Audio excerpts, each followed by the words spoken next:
Hi, I'm here with Lawrence Scarpa, FAIA, along with Angela Brooks, FAIA. They are the sole principals of Brooks and Scarpa, an architecture, engineering, interior design, and planning firm based in Los Angeles. And the firm is consciously structured to ensure their participation in each project. Over the last 10 years, Mr. Scarpa's firm, Brooks and Scarpa, received more than 50 major design awards. The work of Lawrence Scarpa has redefined the role of the architect to produce some of the most remarkable and exploratory work today. He does this not by escaping the restrictions of practice, but by looking, questioning, and reworking the very process of design and building.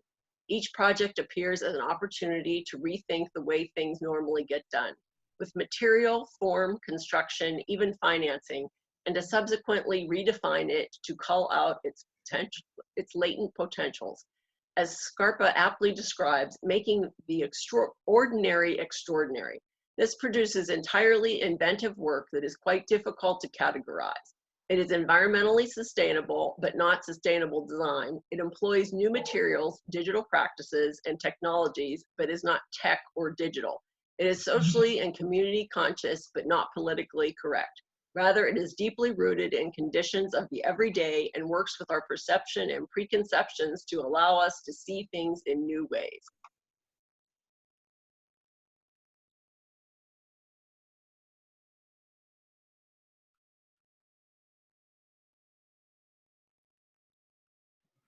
Larry, thank you for joining me today. Thank you. So what are your first recollections of experiencing architecture? Well, my experiences go back quite a ways. When I was young, my mother had passed away when I was very young, and my father was a mailman, but he also, after work, he built additions onto houses. They weren't very good. They were, and then when you look back at them, but, I thought my dad was an architect, and like a lot of kids, I just wanted to be like my dad. So, at like 9 years old, I decided I was going to be an architect. And I think I was more enamored, with being on job sites, and playing with pieces of wood and, throwing rocks and things like that. But that that really was like an instant sell for me. Yeah. I know. I mean, I still, see little pieces, and other architects have said the same thing about seeing all these little pieces of wood and the, different, nails and things, and I mean, my boys, like when I take them, and my daughter, they're always, when they were little, they used to always pick up things, and of course, a lot of stuff would be like, don't pick that up, don't pick it up. Right. And I've always been a maker, and I think if you kind of look at our work too, you can kind of see the whole craft and the idea of the making as part of the architecture. In fact, we sometimes describe our buildings as drawings at full scale. So we like to do that. We built quite a few projects in really fast time with virtually no drawings, and they really become like more like a sculptor or artist than an architect, where we just would have an idea and we push it forward, and so we did a lot of work early on in the film industry, and those jobs, we were the only people who were able to tell our clients then that, we'll design it and get it built in 15 weeks. And, everyone's like, are you crazy? But we basically, it was for us just like one big drawing, the construction site. And it was great. We were able to do things that you can't do sitting at a drawing board trying to figure it out. The immediacy of touching really makes you see things quite differently. Yeah. I know. I mean, I agree that people are like, "Oh, how, how extensive is your drawing set?" And I said, "Well, I mean, a lot of times it's like we're figuring out, especially if you're doing an addition and remodel with an existing structure. I mean, sometimes there's unforeseen things that you have to, it's like you go out to the job site and you're looking, and then it's like you're having to think on your feet and say, okay, well, let's do it this way, and it's a collaborative effort between the architect and the contractor and the client if they're there. So it really becomes more of a process, that. Yeah, and we have kind of a strange thing because we do half of our work is, I would say, negotiated, um, you know, uh, design build in a way, and the other half is publicly bid. So one day we were telling our staff, don't draw everything because we're going to build it, and then the next day we say you have to draw every single. So it can be trying. I know. As a CYA, right? Yeah, it's a CYA. Everything has to be documented. Yeah. So what are 3 classic buildings that you like and why?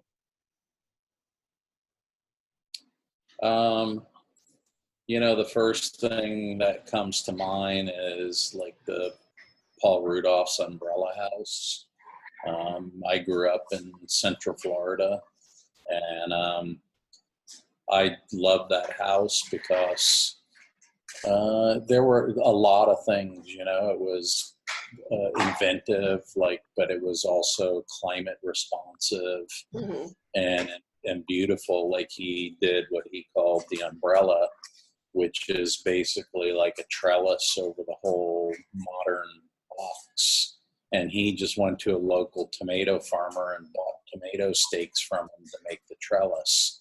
And the idea is that, you have this enormous trellis-like roof, the umbrella, that shades the, glass box underneath. And, this was done in 1950s at a time when,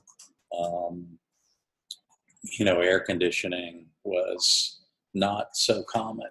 And, he was thinking about things like capturing breeze with jalousies, shading the building. So there were a lot of kind of things that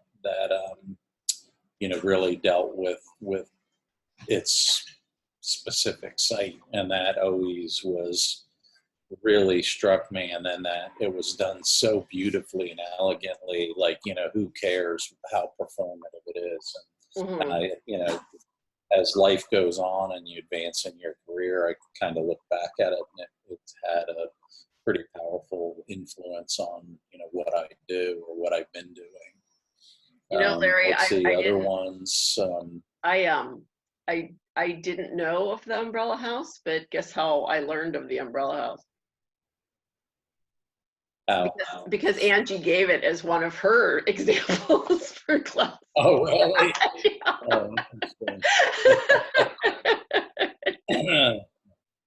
That wasn't coordinated. Okay, well, let's see if I can go. Let's see if I can go 3 for 3. Okay. Another one that comes to mind is like the Louis Kahn Salk Institute. Mm-hmm. And I always say that if you look at the plan of that, having been a teacher for so many years, I just imagine, one of my students bringing in that plan for the Salk Institute, and every professor would, be saying, this is horrible, it's terrible, it's symmetrical, there's nothing exciting about it. But then you go there and it just blows you away, and so it made me really think that, architecture is not about drawing a plan, Mm-hmm. or even a section. It's really about what the experience is, the spatial qualities, and, drawings are really just the resultant of kind of the conception of space, and it's not the other way around. Yeah. And so, that's an incredibly powerful example of that. Mm-hmm. Yeah. Another one too I really like is the Palladio's Basilica Palladiana in Vicenza. And, maybe it's a little bit different example, but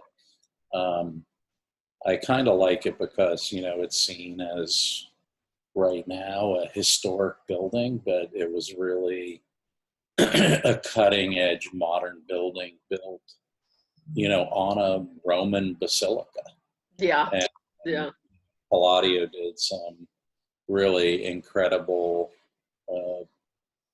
came up with these incredible ideas, that he used to kind of mesh the old and the new, like the Serliano, how he spaced the columns and had the bays to adapt to that condition. And so this idea of kind of, we don't today really think of it too much as an advantage, but I really like working with existing buildings, additions can make it really more exciting, or, complete overhauls. I also had the chance, I lived in Vicenza, Italy, so my studio was in the roof of that building. So I had every day, I got to learn it inch by inch, Yeah. or centimeter by centimeter, Yeah. but and the scale of it too is another thing. It's really a 2-story building, like 70 feet tall. So this idea, we always tend to think of our buildings. Okay, if it's 2 stories, it's no more than 20 feet. You have 8-foot studs, and I think the spaces in there are just the scale is just wonderful, and I don't think we do that enough. The arcades are 30 feet tall inside a super narrow arcade, and one would say today, if you made a space like that that's 10 or 8 feet wide and 30 feet tall, they would go, why are you doing that? And this building basically has a really nice quality of scale and space to it. Yeah. I'm always, I'm always attracted to redoing an existing building, just as far as it's the adding and the subtracting of different spaces and dealing with like what you have, and looking back to like the older part and kind of the history that you have, going through that process, how you can, take history and make it relevant in architecture, even if it's a newer building. So. Well, history, Monterey said about history, and he said a familiar thing seen in an unfamiliar way becomes both perceptually old and new at the same time. Yeah. So Lawrence Scarpa did that a lot too, with how he layered the old and new together, and it really brings a richness that you couldn't get otherwise. So work with existing fabric, the potential there's a greater potential for depth and meaning, if you look at it in the right way. Yeah, exactly. Even looking, you and I we haven't lived in Venice for 20 years, but you guys are still, just as far as Venice, California, just how much it's changed. It was just, it was just this vacation place, this dream of, of this person, that it was just going to be this place that we go. And now it's just, it's this creative hub that has evolved, where before they were just these little, kind of those little, like a tent city. Bungalows. There were oil derricks on the beach, Yeah. Everything changes, Yeah. And but more still, Yeah, so to the extent that you can capture a sense of history is really kind of beautiful. Yeah, yeah. They might have filled in the canals in some of the areas, but it's like the still, it's the Mhm. scale is still there, and now with the newer, with newer buildings coming in, and the density has increased, but it's still one of the, it's one of the most visited places in Los Angeles, if not the world, right? I mean, It hasn't lost its charm. yeah, yeah, yeah. We even now have tour buses that come through. Oh, I know. Yeah, I went there recently, and I was like, gosh, it's like, so, Yeah, it's just so much different crazy.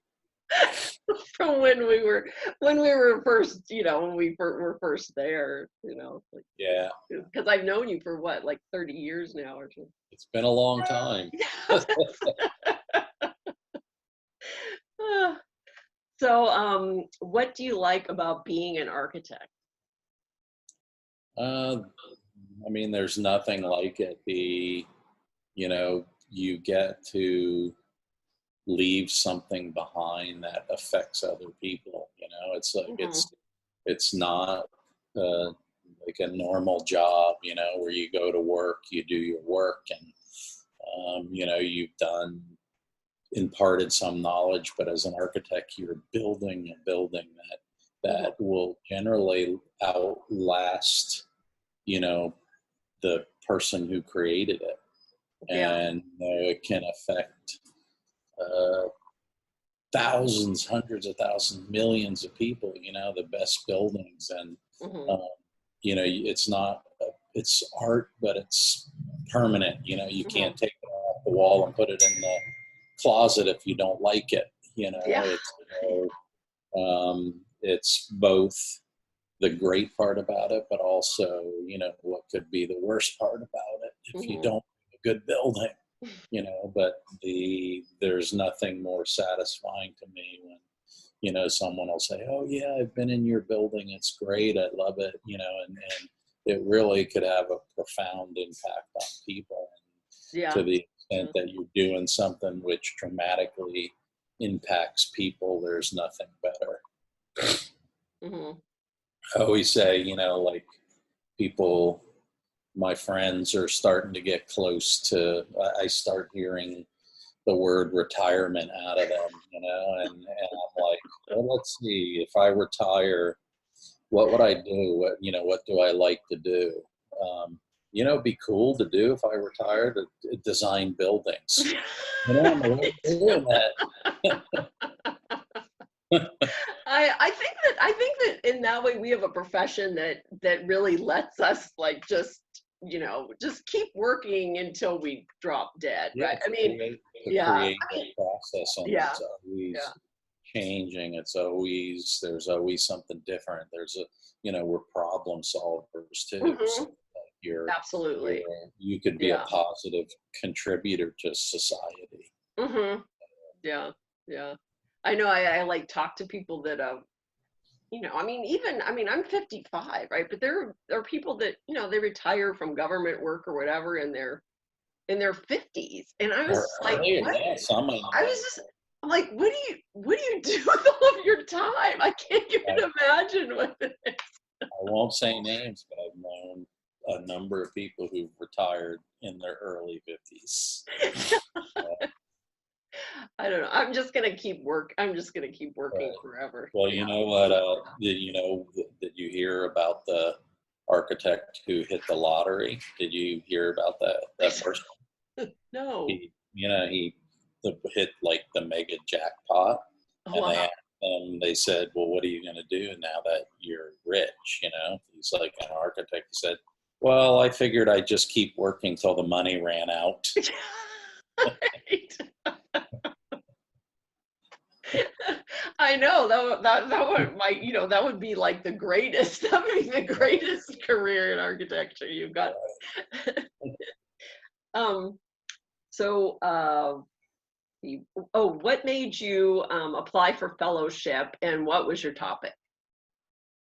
Um, Fellowships, kind of a rite of passage.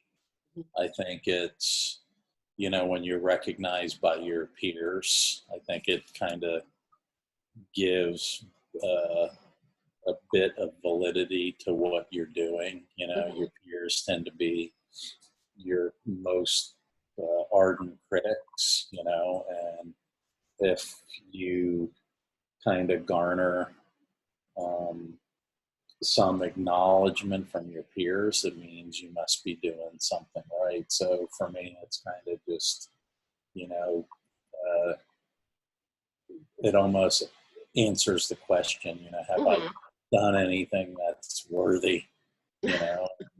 And for me, that's kind of part of the measure that says, yeah, you know, you're doing something to contribute. Um, Ironically, my topic, you know, everyone um, thinks that it would be design, but I didn't actually. I don't know what, I don't quite remember what it was, but it Uh-huh. was not in the design category. It Yeah. was Yeah. another thing, and I didn't really think too much about it when I put it in. I just put it in.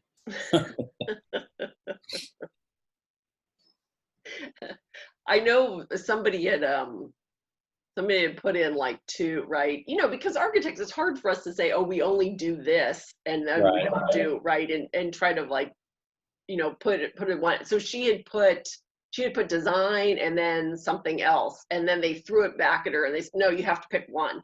You just can only pick one. So then That she had might to reapply for just the one area instead of the other. that might have been why I just picked one that seemed like the strangest one to apply and just for that purpose. Just check all the boxes. Yeah. Yeah. Um, so what would you like to say about the future of architecture? It's a ever changing profession, you know, and I think that's what makes it really exciting. You know, it has its pluses and minuses. You know, when I remember, you know, when I started my career, Mhm. uh, I didn't even use a computer, never used a computer in school, Oh yeah, you yeah, know, yeah. so, Neither did I. Yeah, right. yeah. Um, and I remember when I first went to work for Paul Rudolph in New York, you know, that house, there was another house in Ponte Vedra Yes. Beach Yeah. called the Yeah. Milam House. Well, I went, Rudolph kept very good records of his drawings. And, you know, first thing I did was go look um, for those drawings. Hmm. Well, you know, it's like an amazing house with an entire set of construction drawings Hmm. was like 5 sheets. Right. You know, like it had a plan and all the elevations were drawn around it. And believe it or not, right on the construction documents, you know, there was a note that said, do the best quality job possible. Can you imagine that on construction drawings today? You know, you can't even do general notes in 5 sheets. I'm So, gonna you know, start putting that on my drawings, though.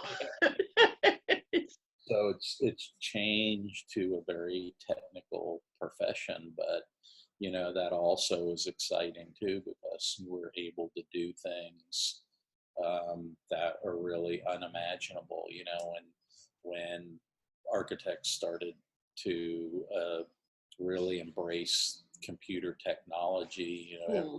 those skeptics that said, "Oh, it's just computer eyewash," you know, but what that's turned into is things like digital fabrication, Yeah. you Yeah. know, and Yeah. things that Absolutely. Hmm. really have permanently altered how we deliver buildings and Hmm. construct buildings. You know, right now with this whole coronavirus, you know, right behind me, our machines are running Hmm. full tilt. We're printing, you know, for the Keck School of Medicine and Hospital, we're printing face guards and N95 masks for them. Oh, that's So, great, Larry. That's great. yeah, so we've Yeah. kind of taken some of the technology that's available to us and we've adopted it to use for the, Hmm. you know, betterment of community or disasters, and architects can do that. That's what's amazing. We now have, there's 80 firms doing this. Yeah, I read that. I think that's fascinating, and I'm like so glad that we can help in this crisis with that, and I mean, yeah. So the future, there's so many things that you can do as an architect that are not, what you normally would think. And our profession, has gotten so complex and so big. There, the possibility of specializing like in digital fabrication or construction technology or materials applications, there are all these opportunities that are there. What hasn't caught up is the way that we teach yet. So we haven't had a paradigm shift in education since the Beaux-Arts, and we still kind of teach in that model. So what we really need to do is change the pedagogy and how we kind of teach students that, it is a big field and there are things to pursue other than design. And but I think, there's a great future for architects to be, more than just makers of buildings. Yeah. I mean, it's so interesting there. If you go in almost any creative profession, contractors' offices, they have architects working for them. Engineers, they have architects working for them. You go to people like Tesla and there are architects that work for them. It's like we are and always have been this kind of, creative capital that, has a way of thinking, transforming, and thinking out of the box unlike any others. So that part has always been great. And I think students should be, taught to, yes, it's okay to not be the designer. There are many other avenues to pursue. Yeah, absolutely. I mean, I think when we go into architecture school, I don't know. I mean, I know that there was, Dick Chalinsky would say, right, only 5% of the people in this room are going to design, and I mean, then it kind of, it almost makes people think like, oh, well, if I'm not a designer, then I'm not, a key to the process. But, in some ways we're designing, we're all designing. It's just different areas of the profession that you're designing. Yeah. Think that, or make them feel that if they're not the master designer, that they're a failure as an architect. And that's so far from the truth. You look at other professions, they all team and they're all, specialists. Like, I have a friend who's a Nobel Prize winning biochemist. And he can tell you everything about this one cancer gene, but he can barely get dressed in the morning. And it's like so they work together with other allied professionals. And I think that's something we need to do more of. We don't, we kind of are a bit more, we're a bit insular, but as soon as we kind of make that shift, we encourage students to pursue, other interests than just pure design, valid field. It's our profession, I think, is going to explode open, with opportunities. Yeah, and especially because so many, I mean, people talk about, oh, architecture is a dying field or something, and I'm always saying it's not a dying field. I said the process that we go through in order to solve problems is not, when you hear on the radio newscasts and other things where they go, the architecture of the solution, the architecture of this, so it's important, it's meaningful. Yeah. There's no dying in architecture at all. Yeah. Okay, Larry. Well, I guess So you're kind of telling me how you're dealing with the pandemic, and Well, that's one thing we're doing, you know, I yeah. mean, it's taken its toll on everyone. You know, most of our staff is now working Mhm. remotely. We're because we do schools and affordable housing and municipal Mhm. work, we're kind of been deemed an essential business, and you know, Yes. they want us to work, but